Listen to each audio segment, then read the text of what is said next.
In trying to find a video to react to on my Reaction Fridays, I stumbled across this video from Thomas Sowell, where he's talking about how Democrats try to paint Republicans as racist in just about everything they do, particularly in presidential administrations. This title of this video says Thomas Sowell on Democrats and Clarence Thomas. And so I haven't listened to the whole thing yet, so I'm going to watch it here. And I'm going to comment on it. It's about 6 minutes long, but I'm only going to cover about half of it. The description here says, Thomas Sowell discusses the manipulative tactics used by Democrats in which they often paint Republican presidential administrations as racist so as to dissuade prospective Republican voters. I'm looking forward to getting into this video because as a former Republican, now I'm more independent because of issues that I'll talk about in a later video. They always try to do that. They always try to paint Republicans as racist, even though the history of the Republican Party is the exact opposite. The Republican Party was founded on the placards of civil rights and abolition. That was the foundation of the party. In fact, it was founded primarily because the Whig Party was a do-nothing party and basically imploded, and then the abolitionists took and started the Republican Party. And so that's the history. And if you watch any of our shorts over the past several months and even going back to last year, we've been putting out a ton of content on that. So I encourage you to go to our shorts and look at some history that we did, particularly one with David Barton from Wall Builders. That one launched yesterday and is dealing with what you do not know about slavery. So anyway, let's get into this video because I'm curious to find out what he has to say, and I'll comment as we go on. You wrote in one of your Random Thoughts columns, one sign of the Democrats' desperation is that some of them continue to try to tar the Bush administration with innuendos of racism, even though its cabinet members have included people of Hispanic, Japanese, American, Jewish, and Chinese American ancestry, as well as 2 conservative black secretaries of state. 2 consecutive. I'm sorry, yeah. Yes. Well, it does seem a little ridiculous, but it all. So let's just start off right here. So basically, that whole thing there was talking about how the Bush administration had 2 consecutive black secretaries of state. Now, typically, when Democrats appoint a black person to any kind of cabinet position, it's usually like dog catcher. I mean, Health and Human Services, or HUD, which is the Department of Housing and Urban Development, or something like that. But Secretary of State is a very, very super duper high position. And yet back to back, the Bush administration, a Republican administration, put 2 black people consecutively in that position. Also shows how desperate they are. The Democrats get something like 80 to 90% of the black vote. If that ever falls down to 60 or 70%, they're in deep trouble because they've alienated so many other people that they have a hard time winning elections at all. And so 100% correct. And he was saying this back in the 90s, and now it's roughly around 80% if you look at the polling. But the actual foot data on election day is always going to be higher because there's a big push for Democrats on that last month of an election cycle, especially on a presidential year, to push some sort of narrative, no matter what it is. They're going to do it, and that's going to get people riled up, emotional, so they, no matter what they would have done 5 months prior, they will flip on that to go the emotional route and vote for the Democrat. It works every time. And then they turn right around and complain when they don't get the kind of government that they voted for. And to me, it's just another thing where they're just treated like a stepchild and get abused constantly. I'm talking about Black America because they vote so highly in that particular realm. It'd be one thing if they were 50%, then it'd be no big deal. And many other demographics vote at a high clip, but not that high. So they don't really have that much really to be embarrassed about. Okay. But Black America, who votes 80% to 90% for this party, who essentially hates them, they do it every single time. Therefore, they must try to keep blacks paranoid. I think of this thing about, remember the dragging death in Texas some years ago, and they used that against Bush because Bush was against hate crimes legislation. And the fact is that these 2 guys who did this were electrocuted. So whether it was a hate crime or not a hate crime, they're dead. And calling it a hate crime would have changed absolutely nothing. What it would have done was open up the courts to all kinds of litigation, because the guy is convicted of a hate crime and his lawyer would say, well, it really wasn't really a hate crime, and they can go through the whole Circuit Court of Appeals and so forth. And so to me, I agree entirely with Bush on this particular point, that doesn't matter what your motivation was. If you did it, you should pay the price. One thing I never was a fan of was this thing called hate crimes.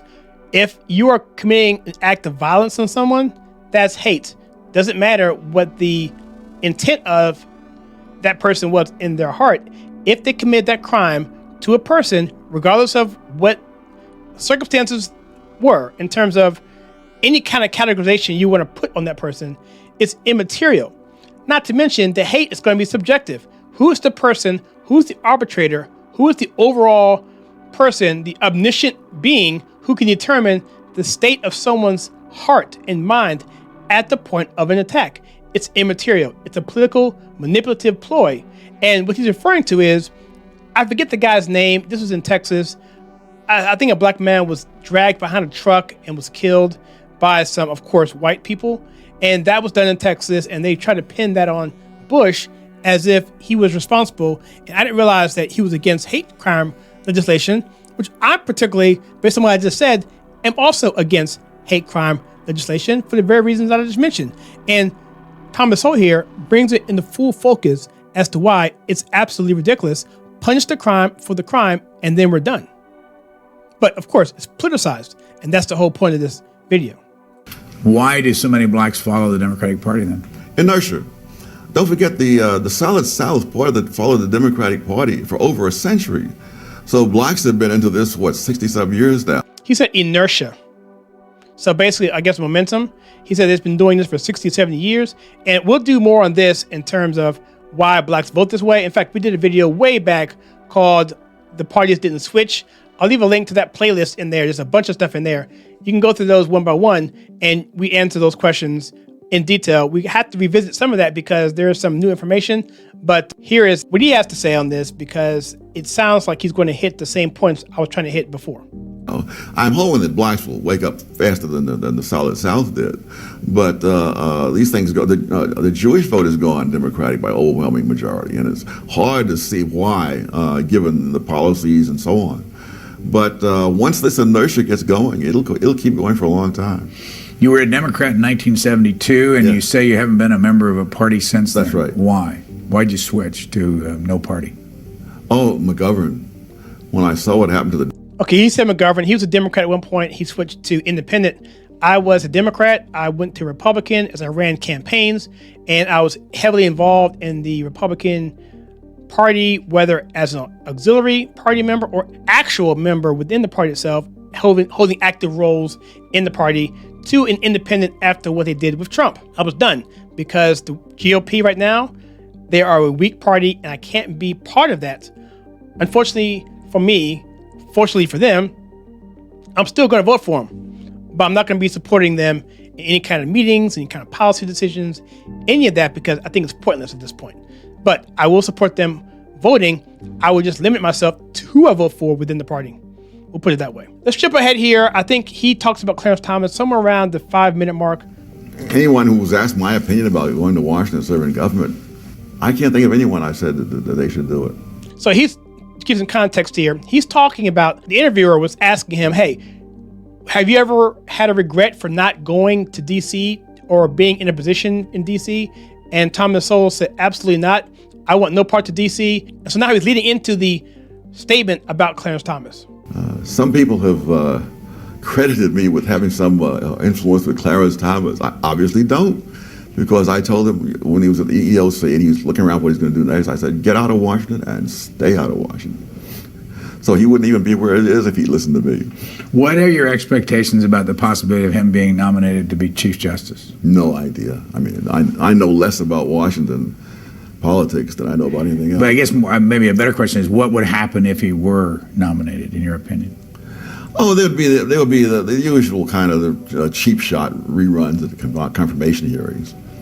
I think he'd probably get confirmed, and it would be great for the court. I'm not sure it would be great for him or not. The way they treated Clarence Thomas his first time out was what he called a political lynching or something of that nature, a high-tech lynching, I think he called it. Well, that was definitely true, and Joe Biden was on that committee, which basically persecuted Clarence Thomas. And we see now, based on Clarence Thomas's statements, based on his policies, based on his voting records, and based on his opinions, that they were scared of him, and for good reason. Because to me, Clarence Thomas is the top justice on the Supreme Court. It's not even close. The most constitutionalist justice we have on the court at this moment, which really isn't saying much. And so I like what he said at the end about how it would have been another circus if Clarence Thomas had been appointed to the Chief Justice. That would be the highest ranking member of the Supreme Court. It would have been a circus. They would have thrown pot shots at him and all that. And the point of this video is, as I suspected, is that Democrats would do whatever they can to dissuade people from voting for Republicans because they know that they can't compete with Republicans in the area of ideas, and therefore they have to push them aside. They have to make them seem stupid, make them seem racist, do anything they can do, create some sort of narrative to get people who are low information voters to vote toward the Democrats, who are supposed to be the socially aware and socially conscious people. And there's nothing further from the truth.